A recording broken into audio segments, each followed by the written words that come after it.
How are you doing? Good. How you doing, Crispin? Welcome to the show, Mad Max Radio, Live 365, iHeartRadio. We have the one and only legendary actor, filmmaker, author, musician. He really does it all here. Crispin, welcome to the show. How's everything Glad. going?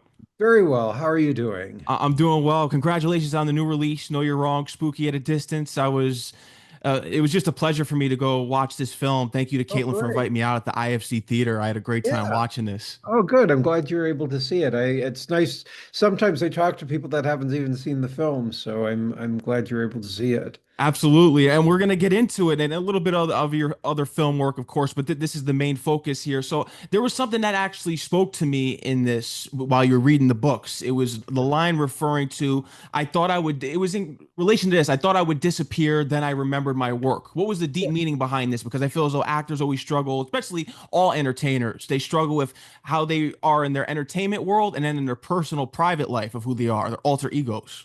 Well, wait, did you see? It sounds like you saw it at the Museum of Modern Art then, because I've changed the books. I do different books for different films, and the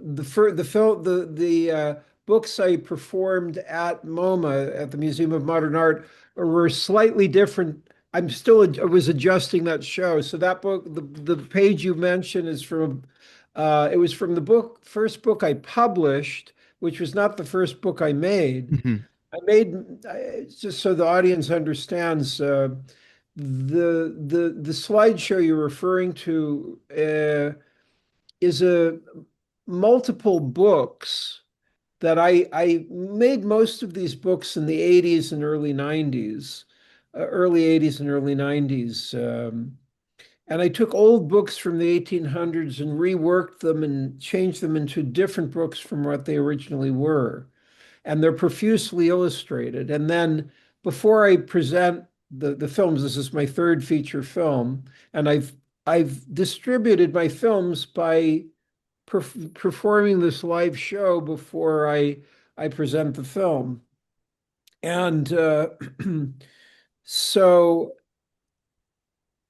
the the very first book I published, which was taken from one of these books that I essentially handmade, was from a book called Rat Catching, Hmm.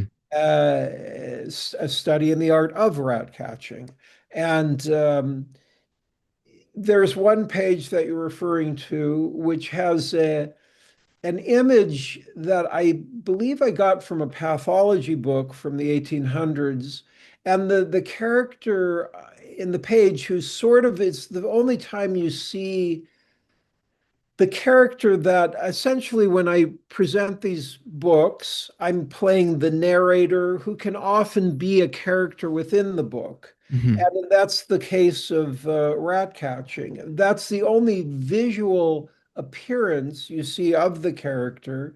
And the image was sort of, I believe it was probably making the face of the person that was in the pathology book less recognizable by blurring it a bit, kind of disappearing it. So when I wrote, I would write things in the midst of certain pieces of text that were printed in the book. In that particular, it depends on the book I made. In that particular book, it's actually one of the books that has more of the character of the original book than many of my other books, being the study of the art of rat catching. Hmm. So in that image, the character says in the it's that's a handwritten page, sometimes I think I may fade away, then I remember my work. And it switches to another page, which is a picture of a small uh, a chicken, a infant chicken, a chick. And and then it goes, sometimes I feel as though I may fade away, then I remember my work. And then I turn the page to the chick, and I say chicky, but I'm acting it in a more exuberant manner. So I'm fairly quiet when I'm performing. Sometimes I think I may fade away. Then I remember my work. And then the chicky is done with a great amount of exuberance. But so that's what you're reacting to Hmm. on the in terms of in terms of an actor, sure, an actor, I mean, the character is by profession of that particular book, is a professional rat catching character. Hmm. But yes, as an actor, of course, it almost seems like that would be more appropriate for something an actor would say than a professional rat catcher might say. But somehow I felt it was appropriate. But in the case of the way the book is written, there's a great amount of exuberance in the language, which is part of the fun. Even like I said, that's one of the only books that I've made that really retains some of the character of the original book. And the original book had a kind of a humor to it, which the man who is genuinely instructing people how to catch rats. The person that wrote it obviously had a certain sense of humor about his work. Hmm. So because there was a character in it, it felt appropriate that the character, the man who wrote it seemed to be almost like a performer. So there was something I haven't really analyzed it until you asked me the question, but Wow.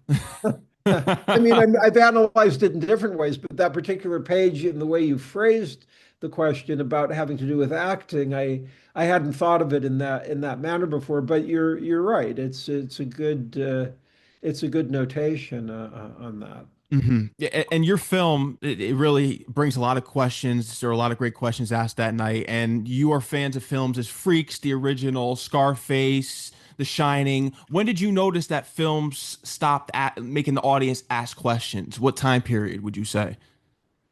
Well, I mean, I'm sure there are always people making films that ask questions, but I would say I'm sure somebody is making one right now. I aspire toward that, and I'm sure there's others that do as well.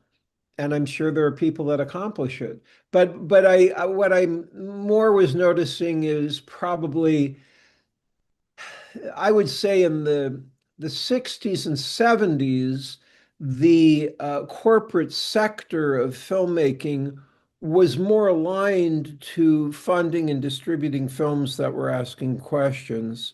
And around the time that I started acting in films in the early 80s, I had gone to see a lot of around age 16 when I learned how to drive in Los Angeles. There were a lot of revival houses that were playing older films.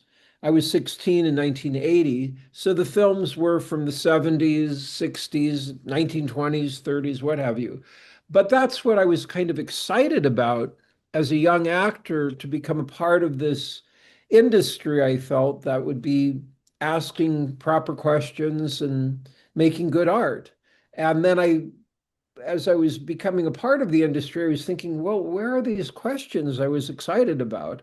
Uh, so I've taken it upon myself to make my own films that hopefully well, they aspire toward having an audience ask these kinds of questions or Hmm. becoming a participant in the art by allowing them to be thinking about things that are going on within the film. Hmm.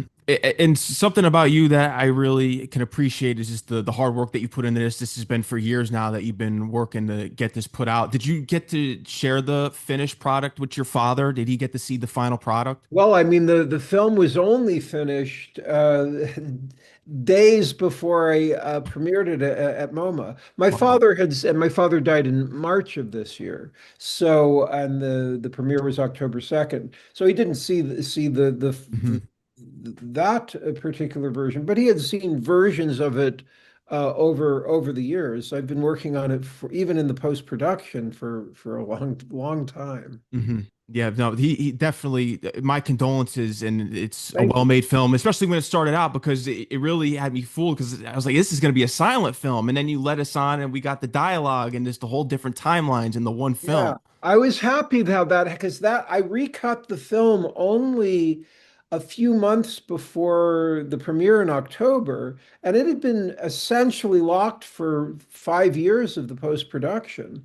And I mean, I knew there were going to be some changes, but that whole silent opening, that only happened a few months before the premiere, and I am very pleased that that happened. It made the film so much better than it was. Mhm.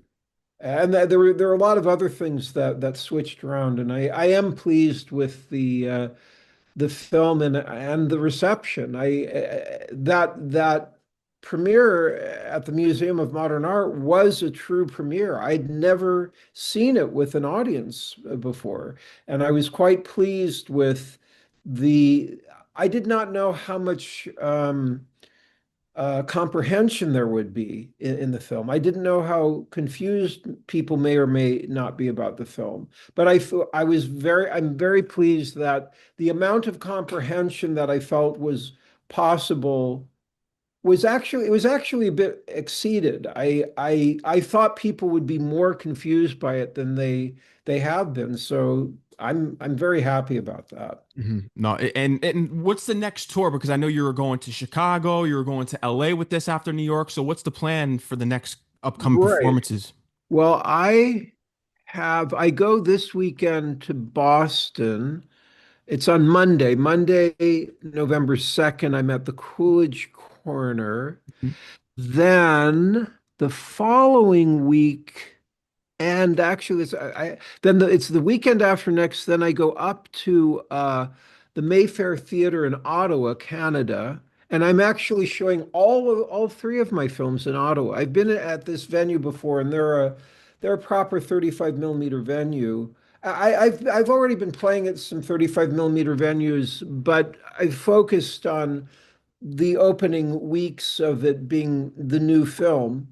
Uh, but I have 35 millimeter prints of my first two films. I'm going to make a 35 millimeter print of this film, but right now, initially, I'm showing it from a DCP, but the film was shot on 35 millimeter negative. Mm. So it does have a 35 millimeter quality to it. But I'm going to be showing my, I think I'm showing.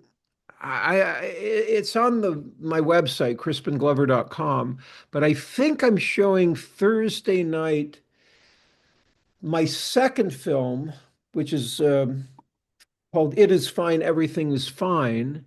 Then that's on Thursday, November 13th at the Mayfair in Ottawa. Then on the Friday and Saturday, I believe I'm showing Know You're Wrong or Spooky Action at a Distance.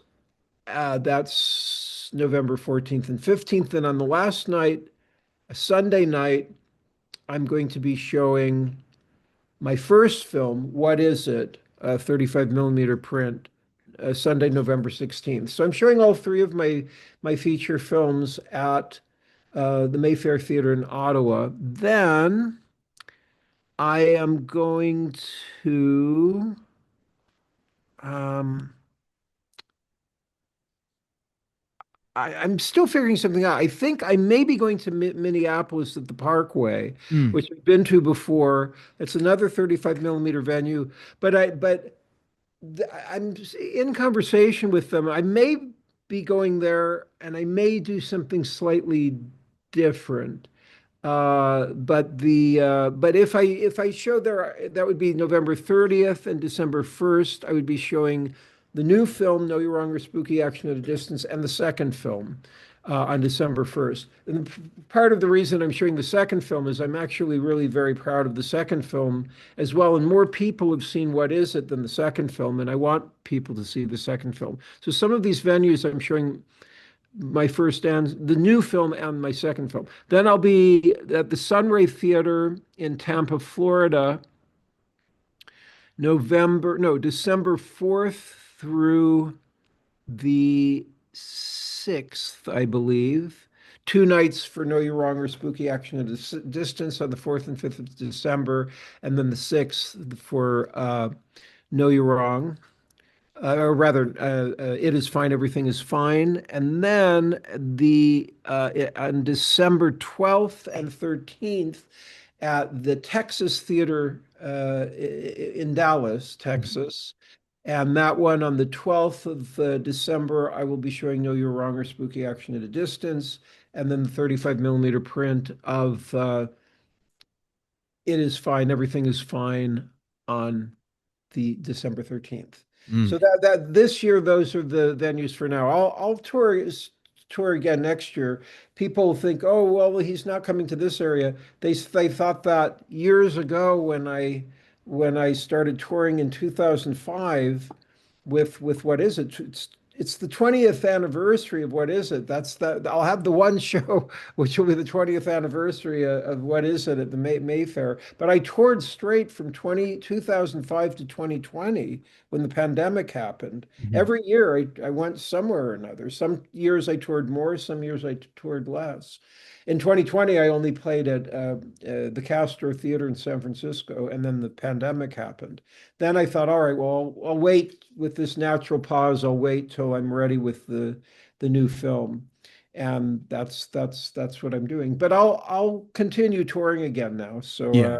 The best way if I'm not immediately coming to the area, I want to go everywhere that people can be. Mhm. So people should sign up for the newsletter on crispinglover.com, and that's the best way to be informed as to when I'm going where with what show and film. Mhm. Got a lot planned here. I wanted to take it to Friday the 13th, the final chapter when you play Okay. Jimmy. Everyone knows the dance scene and Yeah. how crazy that went. How did you feel about the final product? Because I know you saw the Texas Chainsaw before you saw the original Friday the 13th, and you thought it was just it derived from Texas Chainsaw. You needed the job. You saved up like 10 grand moving out of your parents' house. You needed this film. So how did you feel about the final product? Because fans from the Friday the 13th world say this is the quintessential Friday the 13th film. Yeah, it's funny to me because as you mentioned, I saw the original Friday the 13th. I believe it was right when it came out, within a week or so. And I had just seen the Texas Chainsaw Massacre in a re-release just weeks prior to it. So my sense of it was I could see that it was derivative. Essentially all of the slasher horror films, from what I can tell, are derivative of the Texas Chainsaw Massacre, where there's like young adults, people in their early 20s that are in some remote area, and a person comes and kills them. And of course, the original one that I'm aware of, from what I can tell, is the original Texas Chainsaw Massacre, and it's a well-made movie. So to me, the kind of the genre is really just retelling that same thing. I haven't seen all of them. And I'm sure, I understand to an extent. It's not my favorite genre personally, but I know there are people that love it. I don't want to, people get really upset if I say anything funny. I'm glad I was, am in the movie. And I know there's big books and people get very excited about it. I'm glad people like it and are enjoying it. I'm glad people seem to like that particular one. That's good. I don't have it's my own films. The ones that I make are the things I get most passionate about. But I'm very glad if people like a film that I've acted in. Absolutely. And with rat catching, this would eventually manifest into you being in Willard in 2003. So how much did you study and incorporate the original performance of Willard from the 70s into yours? Well, it's funny that you say rat catching turned into me being in Willard. They were separate, coincidental elements. They ended up in the title That's right. sequence of the film using some images from the book. They asked if it was okay, which I was perfectly happy. And most of well, anyhow, yeah, I was perfectly happy with that. And then the I had never seen the when I got the screenplay for Willard, I had not seen the original film Willard. Mm. I was aware of the song Ben, which was from the sequel, which I believe was called Ben. Uh, but I had not seen the film. But I did, after I read the screenplay, I did watch the original movie just to see what, if there was something I should know or glean from it. The way the screenplay was written was relatively different from what the first film was. And then I also read the original book that the writer who wrote the original screenplay had written the original book as well. And it was interesting because he changed the from what he had written in the book pretty substantially for his initial screenplay, which was interesting. But it was different enough that it did not make sense for me to take too much from the actor who had originated the role, who's an excellent actor. But yeah, it was different enough that it didn't make sense to take any particular mannerism or speech pattern or what have you. Yeah. No, and the line in that too with the banks taking the house, I think your performance really was top notch. And it relates to a lot what people go through now in society, especially with people losing their homes and Yeah. refinancing. It's crazy. Yeah, the economy is not in the greatest situation for a lot of people right now. No, it's not. Yeah. And I know the dedication that it takes to put into your films and as much as your books. When can we expect? Because I know you've been working on it for years. This 500-page propaganda book. Is there is there ever going to be a Well, release date? well, I